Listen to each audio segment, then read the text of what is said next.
오늘은 하나님의 사역이 되게 하는 네 가지 원리입니다. 그냥 사역을 하는 게 아니고 이루어지게 하는, 되게 하는 네 가지 원리입니다. 우리 주위에 보면요, 일을 참 잘하는 사람들이 있습니다. 그러니까 한마디로 이런 사람들을 일머리가 있다고 얘기를 하죠. 이 일머리 이 부분은요, 좀 타고난 부분도 있고 아니면 또 성장 과정에서 어느 정도 이렇게 많이 그 일을 하면서 습득한 그런 사람들도 있을 겁니다. 근데 우리 교회도요, 일머리가 있으신 분들이 많이 계십니다. 부장님들 뚝딱뚝딱 손으로 뭔가를 막 하면서 너무나도 일을 잘 하십니다. 마치 그 맥가이버 같은 느낌이 들 정도로 바로바로 고치고 또 이렇게 만들어내십니다. 그리고 집사님들은요, 교회 행사를 계획을 하고 실행하는 부분에서 착착착 계획을 하고 일사천리로 딱딱 진행을 해 나가십니다. 행사 부분에서 일머리가 있으시다는 거죠. 또 우리 주방팀 자매님들, 그리고 주일 식사를 준비하시는 자매님들 또 마찬가지예요. 이 100인분이나 넘는 이 식사 양을 너무나 맛있게, 그리고 간도 딱 맞춰가지고 조리 있게 만드시고 이 마무리까지도 너무나 빠르게 잘 처리하고 하십니다. 그러니까 이 주방 일 부분에서 이렇게 일머리가 있다는 그런 말씀이죠. 근데 이처럼 일을 하는 데는요, 그 일이 되게 하는 노하우라는 게 있고 그 일이 되게 하는 원리라는 게 있습니다. 이런 분들은 그 원리들을 잘 알고 있는 분들이라는 그런 뜻입니다. 그런데 하나님의 사역에도 마찬가지 있습니다. 하나님의 사역에도 일이 되게 하는 원리라는 게 있습니다. 세상 일들과 이렇게 통용이 되는 원리들도 있고요, 세상 일과 다르게 이 사역에만 특별하게 통용이 되는 그런 원리들이 있습니다. 오늘은 그 원리들이 본문에 딱 담겨져 있습니다. 하나님의 사역이 되게 하는 원리들 4가지가 담겨 있습니다. 자, 그러면 그것들이 뭔지 한번 살펴보겠습니다.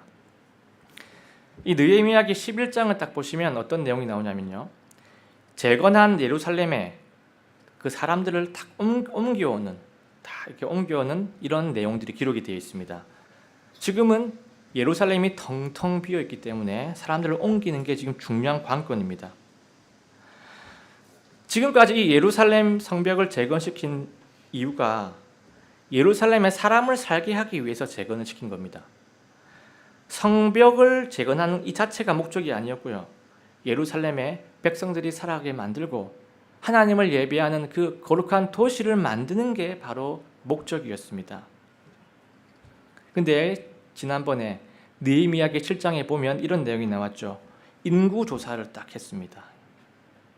그리고 오늘은 그것을 본격적으로 실행을 하는 그런 부분이 나옵니다. 하나님의 사역이 되게 하는 원리들 한번 찾아보겠습니다. 첫 번째 원리입니다. 누군가는 자원해서 희생을 해야 한다. 이 부분입니다. 자, 지금 예루살렘 성벽이 딱 재건이 되었는데 그 도시에 들어가서 살려고 하면은 상당한 희생이 필요한 그런 상황입니다. 왜 희생이 필요합니까? 왜냐하면 지금 예루살렘 땅은 넓고 거기 있는 사람은 적고 살 집도 적습니다. 사람이 거기에 살기는 너무나 없는 게 너무 많아가지고 지금 가면요, 너무나 불편한 상황들이에요.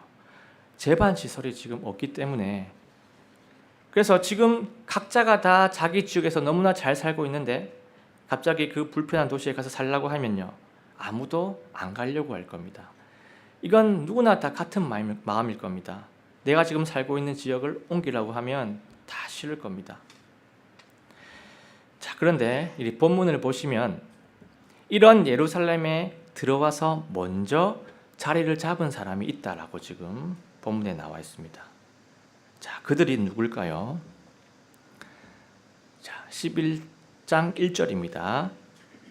백성의 치리자들은 예루살렘에 거하였고. 지금 치리자들이 먼저 예루살렘의 자리를 딱 잡았다라고 지금 말씀을 하고 있어요. 그러니까 리더들이 먼저 솔선수범을 했다라는 그런 뜻입니다. 리더가 모범을 보이는 것은요, 지난번에도 언급을 했지만요, 강조를 해도 과하지가 않습니다. 리더가 먼저 모범을 보였습니다. 제가 가정에서 이제 아내와 얘기를 하면서 자주 하는 말이 있어요.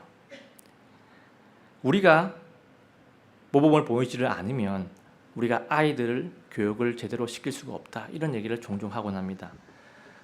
우리 이 안방이 막 어질러져 있는데 아이들한테 가서 방 정리하라고 말을 하는 자체가 말이 안 되죠. 우리가 평소에 약속을 자주 늦고 하는데 아이들한테 학교 지각하지 말라고 말을 하는 게 말이 되지가 않죠. 우리 부모의 말에 힘이 실리지가 않습니다. 능력이 떨어집니다. 리더가 먼저 희생을 하지 않으면요, 백성들에게 희생을 말하는 것 자체가 의미가 없습니다. 마을의 파워가 떨어집니다. 자, 그런데 이스라엘은요, 지금 방금 리더가 헌신을 했지만 리더 말고도 일반 백성들 중에서도 예루살렘의 자원에서 들어가 있는 자들도 있었습니다. 자, 2절 한번 보겠습니다. 예루살렘에 거하려고 자원하여 자신을 드린 모든 사람을 백성이 축복하였더라. 자, 지금 이스라엘 백성은요, 자원을 해서 들어온 모든 사람을 축복했다라고 지금 말씀을 하고 있어요. 그러니까 리더도 있고 리더 말고도 일반 백성들 중에서도 자원해서 들어온 자들이 있었다는 겁니다. 먼저 자원한 자들은요, 백성들한테 축복받을 자격이 충분한 그런 사람들입니다. 제가 신학대학원 다닐 때 신학생 모집이 그때 잘 안 돼가지고 학교 재정이 힘들었습니다. 근데 이 구조적으로 보면요, 신학생 모집을 하는 모집 인원을 채우는 게 한 30명 정도 돼야 학교가 운영이 됩니다. 근데 그 자체가 쉽지 않은 구조입니다. 왜 그런 구조냐면 이 성서 침례 교회가 전국에 120개가 됩니다. 매년 20명, 30명 신입생들이 들어오게 하려면요, 어떻게 되냐면 모든 교회에서 4년에 한 번씩 한 명의 사역자, 헌신자가 나와야지 1년에 30명 정도 신학생이 그 안에 들어갈 수가 있습니다. 그러니까 현실적으로 너무 힘이 들다는 거죠. 우리 교회만 봐도 우리 교회는 다른 성서 침례 교회보다 더 사람이 많은 교회입니다. 그런데 우리 교회도 4년에 한 명씩 사역자가 나오지가 않죠. 사역자란 것은 부르심을 받아야 되고 또 나도 순종을 해야 되기 때문에 그 문제는 결코 쉬운 문제가 아닙니다. 그래서 제가 학교 다닐 때는요, 재정이 너무 어려워가지고 교수님들이 월급을 딱 절반만 받는 시기가 몇 년 동안 있었습니다. 그 기억이 납니다. 그때 그 행정실 직원들은 100% 월급을 다 받았는데 교수님들은 절반만 막 2, 3년씩 그렇게 솔선수범해서 희생을 한 기억이 있습니다. 그 희생 덕분에 신학교는 잘 버텨냈고요. 제가 졸업을 할 때쯤에는 이런 일이 발생을 했어요. 여러분, 그 형제교회라고 아시죠? 형제교회. 같은 세대주의, 같은 근본주의를 믿고 있는 형제교회가 있습니다. 이 전국에 있는 형제교회 사역자들이 국가에서 인정하는 그 학위를 취득하기 위해서 이 성서침례대학원에 사역자 30몇 명이 한꺼번에 들어온 일들이 그때 발생을 했습니다. 제가 졸업을 할 때 형제교회 사역자들이 30몇 명이 입학을 하는 것을 보고 제가 졸업을 했습니다. 한국에서 이렇게 근본주의, 세대주의 신학을 가르치면서 국가가 인정하는 신학 석사라든지 신학 박사를 취득할 수 있는 학교가 이 성서 침례 대학원밖에 없기 때문에 이렇게 들어올 수가 있는 겁니다. 그런데 이러한 일들이 있기 전에 교수님들이 몇 년 동안 월급을 반만 받았던 희생이 있었기 때문에 지금 이러한 일들이 축복으로 일어날 수가 있었던 겁니다. 이처럼 이스라엘 공동체도요, 자발적으로 이렇게 헌신한 리더들도 있고 백성들이 있었기 때문에 예루살렘의 회복이 완성이 될 수가 있었습니다. 자, 그래서 이 원리, 하나님의 사역이 되게 하는 원리 첫 번째, 누군가는 자원해서 희생을 해야 한다. 이 원리를 우리 공동체가 마음속에 기억을 했으면 좋겠습니다. 자, 이제는 하나님의 사역이 되게 하는 두 번째 원리입니다. 하나님의 뜻에 따라야 한다, 이겁니다. 자, 지금 이 느헤미야는요, 리더들의 자원, 일반 백성들의 자원 다 받았습니다. 다 받고 느헤미야가 아무것도 한 게 아니에요. 자원만 받은 게 아니고 또 다른 방법을 느헤미야는 시도를 했습니다. 어떤 방법을 시도를 했냐면요, 나머지 백성들한테 제비를 뽑으라고 해가지고 뽑힌 10분의 1의 백성들을 예루살렘으로 다 오게, 그렇게 방법을 짰습니다. 한번 보겠습니다. 11장 1절입니다. 백성 중에서 남은 자들도 제비를 뽑아 10분의 1은 데려다가 거룩한 도시 예루살렘에 거하게 하고 10분의 9는 다른 도시들에 거하게 하였더니. 자, 지금 이 느헤미야는요 11조 원리를 지금 적용을 하고 있는 겁니다. 11조 원리가 뭐죠? 11조 원리, 하나님의 것의 10분의 1은 하나님께 헌신해야 된다. 하나님의 것의 10분의 1은 하나님께 드려야 된다. 대상은 하나님의 것이에요. 자, 백성들의 10분의 1이 하나님의 뜻에 헌신을 하도록 이 느헤미야가 리더십을 발휘를 한 겁니다. 이 방법은요 참 지혜롭기도 하면서 하나님의 원리도 잘 따른 기가 막힌 방법이었습니다. 다른 도시에 있는 사람들 10분의 1을 딱 빼오죠. 그러면 그 도시는 어떻게 됩니까? 그 도시는 크게 피해가 없습니다. 왜냐? 90%는 남아 있으니까요. 10%만 빼옵니다. 그리고 이 10%씩 빼오는 사람들을 딱 예루살렘에 딱 모으면요, 웬만한 도시만큼 많은 사람들을 딱 모을 수가 있어요. 그러니까 이 방법은 득은 많고 실은 적은 기가 막힌 그런 방법이라는 겁니다. 자, 그리고 제비뽑기를 한 거죠. 제비뽑기를 했다는 것은요, 구약 시대에 하나님이 주신 방법입니다. 하나님의 뜻이 무엇인지 딱 분별하게 하고 그 뜻에 순종하게 하는 그 구약 시대 하나님의 방법이 바로 제비뽑기였습니다. 느헤미야가 다른 어떤 백성들 불평들, 불만들 안 생기게 하려고 기막힌 방법을 이렇게 사용을 한 겁니다. 11조 원리를 이용한 것도 그렇고 이 제비를 뽑는 것도 그렇고 하나님의 뜻에 부합하는 그런 지혜였습니다. 백성들이 자연스럽게 이 하나님의 뜻에 순종할 수 있도록 하는 신의 한 수죠. 신의 한 수 뭡니까? 하나님의 한 수. 하나님의 한 수가 뭡니까? 말씀대로 하는 거예요. 그게 신의 한 수입니다. 그 방법을 썼습니다. 여러분, 그 하나님의 이 일이 되게 하려면요, 느헤미야처럼 하나님의 뜻을 따라가야 합니다. 뜻을 따라가면 그 사역이 이루어져요. 이 세상의 일처럼 효율성, 효과성 이런 것 따져서 뭔가를 하면 사역이 다 될 것 같지만 하나님의 일은요, 효율성을 챙긴다고 해서 다 되어지는 게 아닙니다. 하나님의 일은 다릅니다. 가장 대표적인 예가 바로 전도와 선교가 있습니다. 이 세상에서 전도만큼 가성비가 떨어지는 일도 아마 찾아보기 힘들 겁니다. 또 이 선교만큼 효율성이 바닥인 일도 아마 세상에 없을 겁니다. 제가 아는 어떤 선교사님 얘기를 딱 들어보면요, 선교에서 물질적인 후원, 정서적인 후원, 신앙적인 이런 건 섬김 다 베풀었는데 성인이 딱 되고 나면요, 대부분 다 교회를 떠나간다고 합니다. 자기들이 직업을 가지고 나면, 돈을 벌게 되면 교회를 다 떠난다고 합니다. 그때 얼마나 마음이 허탈한지 모른다고 선교사님들이 말을 하는 것을 들었습니다. 선교는요, 허탈의 연속을 계속 경험하면서 그 허탈의 연속을 버텨내는 것이 가장 큰 관건이라고 선교사님들이 말을 합니다. 그런데 예수님이 뭐라고 하세요? 그런데 예수님은 모든 창조물에게 가서 복음을 전하라고 말씀하셨죠.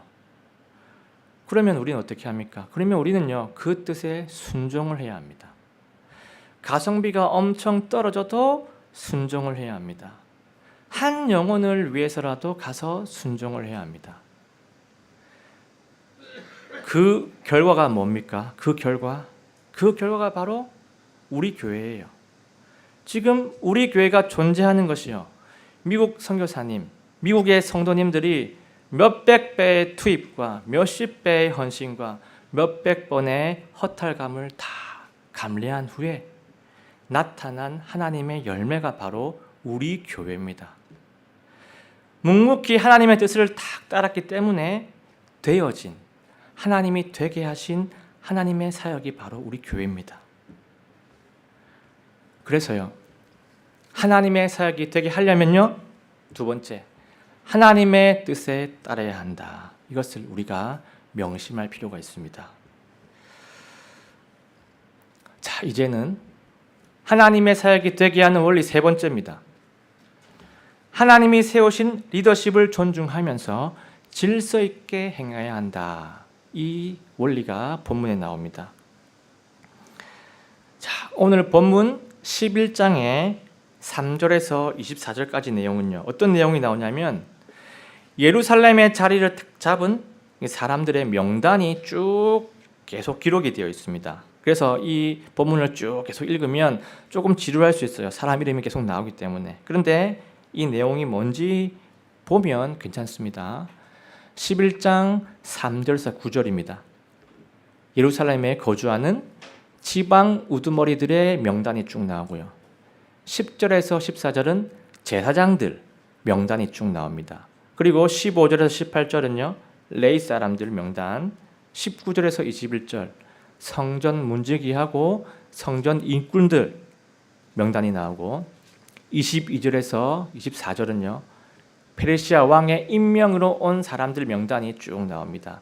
지금 예루살렘 거주하는 사람 이름이 쭉 나오는 거예요. 자, 근데 이 명단을 지금 딱 보고 있으면요, 다양한 직분의 사람들이 예루살렘에 지금 와 있구나, 이걸 느낄 수가 있습니다. 이렇게 골고루 분배가 되어 있구나. 이렇게 골고루 분배가 되어 있다는 것은요, 느헤미야가 정말 지혜로운 방법을 가지고 뽑았구나라는 것을 알 수가 있습니다. 제비뽑기를 했다는 것은요, 한 직분의 사람들이 한꺼번에 탁 뽑힐 확률이 거의 없는 거죠. 골고루 뽑힐 확률이 있습니다. 특히 이 구약 시대 때 이 제비뽑기는요, 하나님의 이 주관하심이 존재이기 때문에, 하나님이 주관을 하시기 때문에 다양하게 뽑히는 것이 당연한 겁니다. 하나님이 그렇게 하시기 때문이에요. 자, 그리고 지금 느헤미야는요, 직분마다 역할 분배를 너무나 균형 있게 잘했습니다. 12절에 보면 어떤 내용이 나오냐면, 12절은요, 성전의 일을 하는 자 몇 명이 나오냐면 822명이 배치가 되어 있다는 게 나오고요. 14절을 보시면 도시를 지키는 용사들 128명이 배치가 되어 있다라는 내용이 나오고, 16절을 보시면 성전의 바깥쪽, 그 바깥 일을 하는 사람도 배치가 잘 됐고, 24절을 보시면 유다 사람인데 이 페르시아 왕궁에 가서 이 이스라엘 백성들의 소식을, 이 입장을 전달하는 그런 사람들도 잘 배치가 되어 있다라고 24절에 그 내용이 나옵니다. 지금 느헤미야는요, 모든 사람들을 적재적소에 배치하면서 이스라엘이 잘 돌아갈 수 있도록 체계와 질서를 딱 만들었습니다. 세상의 일도 그렇지만요, 하나님의 일도요, 하나님의 뜻대로 질서 있게 진행이 돼야지 일이 되어집니다. 왜 이렇게 해야 됩니까? 왜 질서 있게 진행을 해야 됩니까? 하나님이 바로 질서의 하나님이시기 때문입니다. 하나님의 질서 안에서 일이 이루어져야 합니다. 여러분, 오병이어 사건 아시죠? 오병이어. 네. 예수님께서 물고기 2마리하고 빵 5개로 5,000명을 먹이신 사건입니다. 그런데 우리는 이 오병이어 사건을 딱 들었을 때 이 사건의 결과만 딱 우리 머릿속에 딱 잡혀 있습니다. 근데 그 과정도 있습니다. 그 과정을 보면요, 리더십과 질서라는 것이 그 과정에 녹아져 있습니다. 예수님이 그냥 딱 음식 앞에 와가지고 딱 축복하시면서 막 불리는 그런 사역만 한 것이 아니고요, 그 과정이 있었어요. 그 과정에서 예수님이 뭘 했냐면, 어떻게 5,000명을 앉히고 남은 음식들은 어떻게 해야 되는지 질서 있게 명령을 하십니다. 근데 이 과정들이 성경에 기록이 안 돼도 되는데 굳이 그 과정들을 기록을 해놨습니다. 자, 누가복음 9장 14절입니다. 그분께서 자기 제자들에게 이르시되 그들은 50명씩 무리 지어 앉게 하라 하시니. 자, 이 대목 50명씩 무리 지어 앉게 하라. 누가복음 말고요, 다른 사복음서에는 이 내용이 없어요. 누가복음에만 50명씩 무리 지어 앉게 하라. 예수님께서 이 5,000명의 사람들을 몇 명씩 딱 이 모둠을 지어 가지고 앉혀야 되는지 그런 것까지 일일이 언급을 하십니다. 그분께서 질서 있게 딱딱딱 정돈을 하시는 거죠. 자, 그리고 요한복음 6장 12절입니다. 그들이 배부른 뒤에 그분께서 자기 제자들에게 이르시되 남아있는 조각들을 거두어 하나도 잃지 않게 하라 하시므로.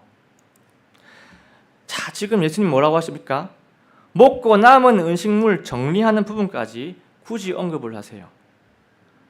예수님이 막 꼼꼼한 분이셔가지고, 예수님 그 성격이 너무 세심해가지고 이런 것까지 통제하고 이런 것까지 간섭하고 이런 차원의 내용이 아닙니다.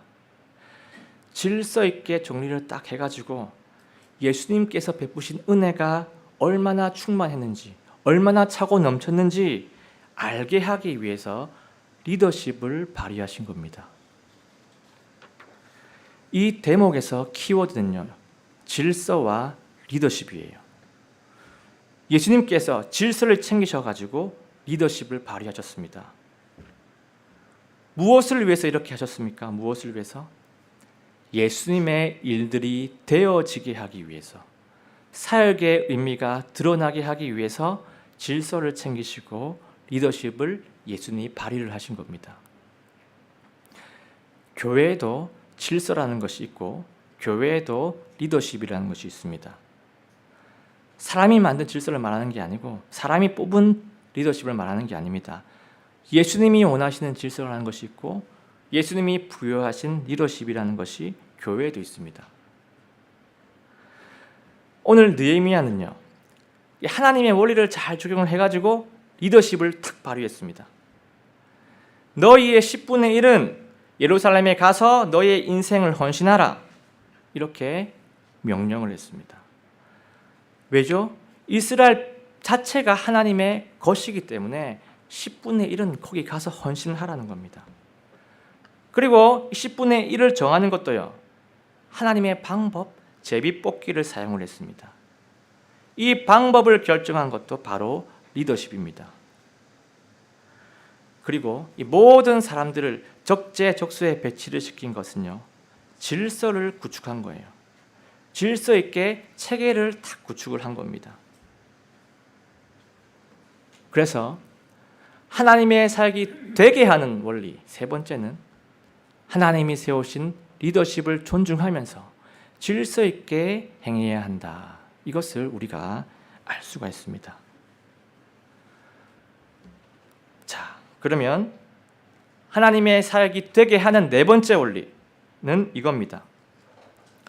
공동체 모든 구성원을 소홀히 여기지 않기, 이겁니다.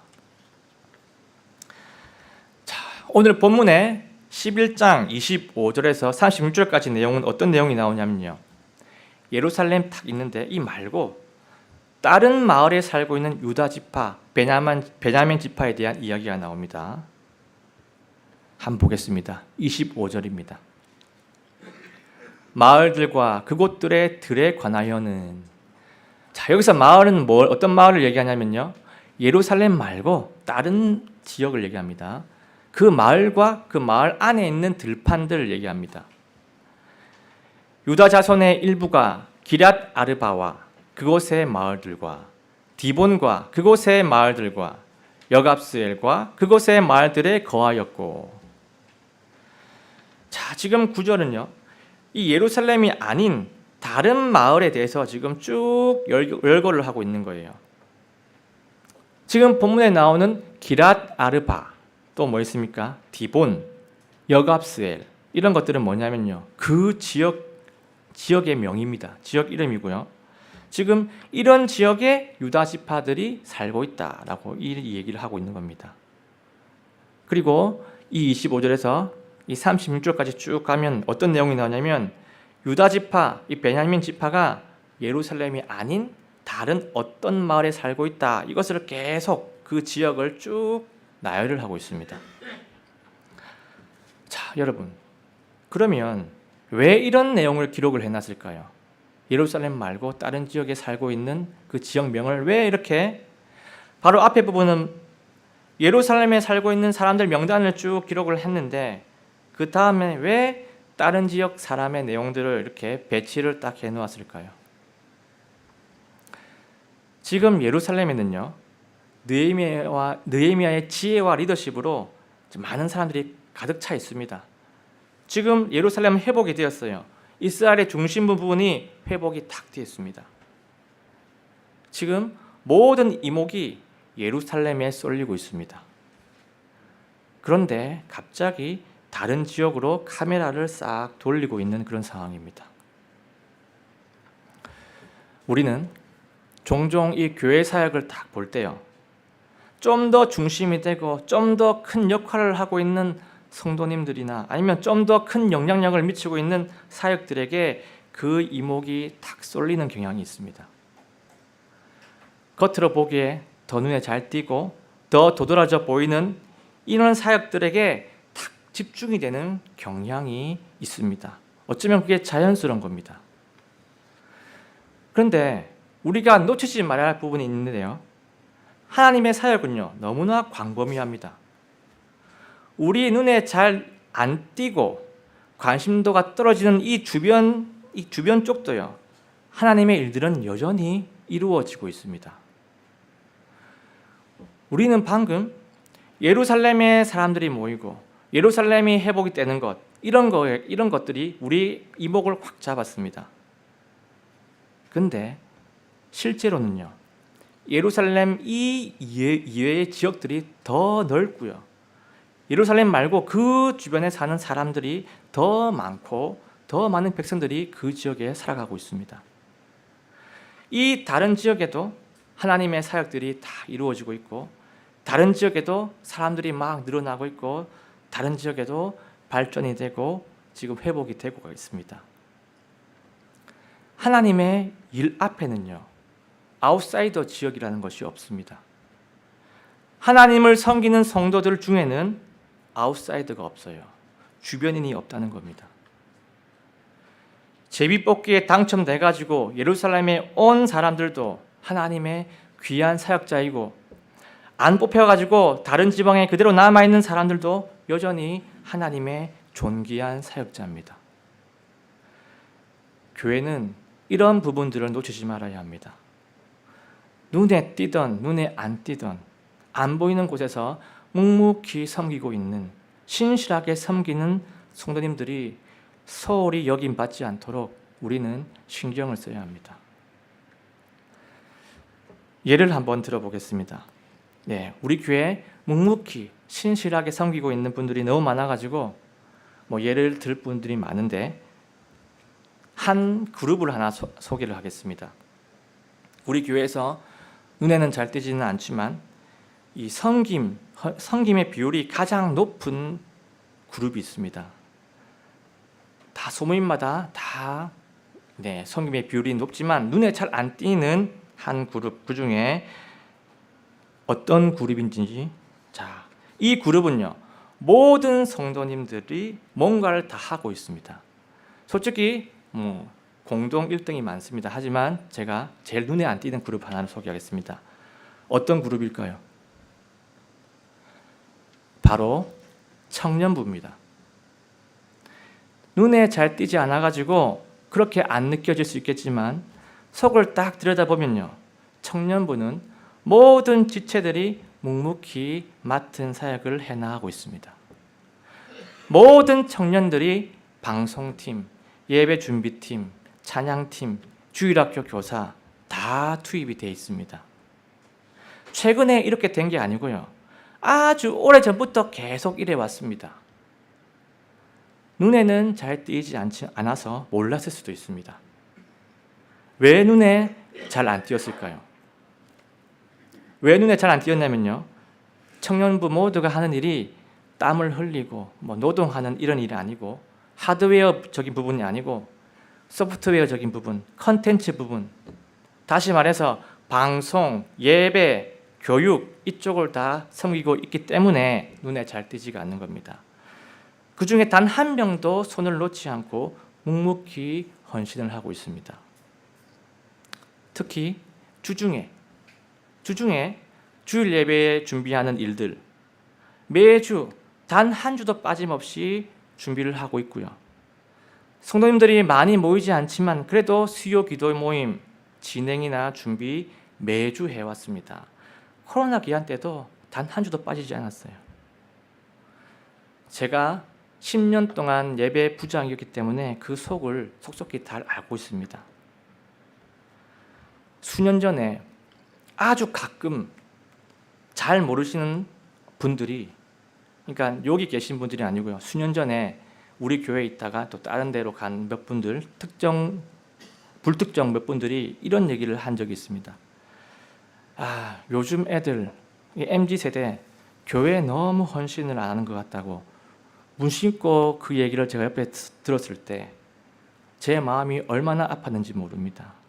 제 속이 새까맣게 다 들어갔습니다.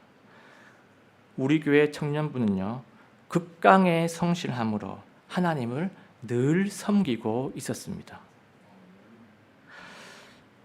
아무튼 우리 교회에는 생각보다 참 많은 분들이 조용히 묵묵히 자기 분량껏 하나님을 섬기고 있다는 것이 팩트입니다. 여기에 계신 분들도 다 아실 거고요, 하나님도 이것을 다 아시고 계실 겁니다. 그래서 우리 교회 안에는요, 어떤 성도이건 어떤 섬김이든 아웃사이드는 없고 다 존귀하고 다 예수님 몸의 중요한 기관, 중요한 지체임은 틀림이 없습니다. 그래서 이겁니다. 하나님의 사역이 되게 하는 네 번째 원리, 공동체의 모든 구성원을 소홀히 여기지 않기. 이것이 우리가 가지고 있어야 할 마음입니다. 자, 그리고 이제 12장 1절에서 26절까지 한 부분을 보겠습니다. 12장 1절에서 26절까지는 어떤 내용이 있냐면요, 이 구절에는요, 바빌론 포로 1차 귀환자들 명단이 적혀 있습니다.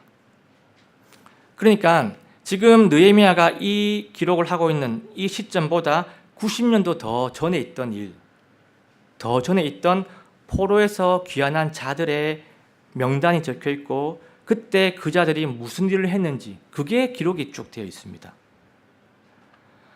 지금 느헤미야는요, 지금 일어나고 있는 일들만 기록을 해도 바쁠 겁니다. 모자랄 거예요. 그런데 왜 본인과 관계도 없는 1차 귀환자들 그 이야기를 지금 기록을 해놨을까요? 좀 의아합니다. 자기와 상관없는 그 기록들.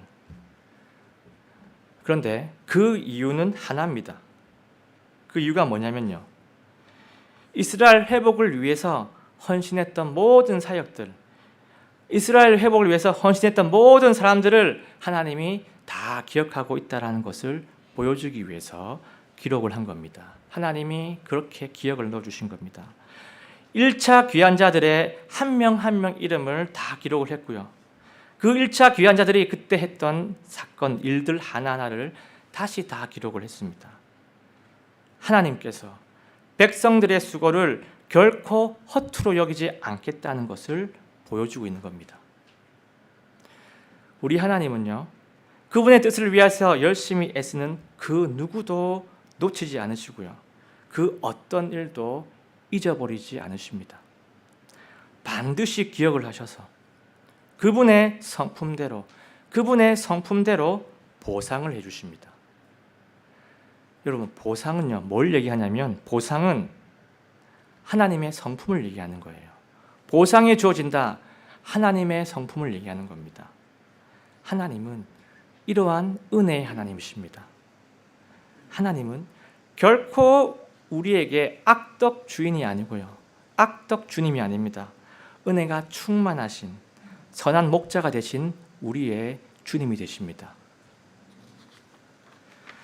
자, 오늘은 하나님의 사역이 되게 하는 원리 4가지가 본문을 통해서 한번 나왔습니다. 하나씩 같이 한번 읽어보겠습니다. 첫 번째, 시작. 누군가는 자원해서 희생을 해야 한다. 두 번째, 하나님의 뜻에 따라야 한다. 세 번째, 하나님이 세우신 리더십을 존중하면서 질서 있게 행해야 한다. 네 번째, 공동체의 모든 구성원 소홀히 여기지 않기. 이 4가지 원리를 우리가 잘 적용해가지고 우리 교회의 하나님의 일들이 잘 되어져 나갔으면 좋겠습니다. 그런데 여러분, 이 4가지를 딱 보고 있으면요, 이 4가지와 참 잘 어울리는 존재가 하나 있습니다. 예수님입니다. 예수님은 자신을 희생을 하셨습니다. 희생을 해서 인간의 몸으로 이 땅까지 내려오셔가지고 십자가에 오르셨습니다.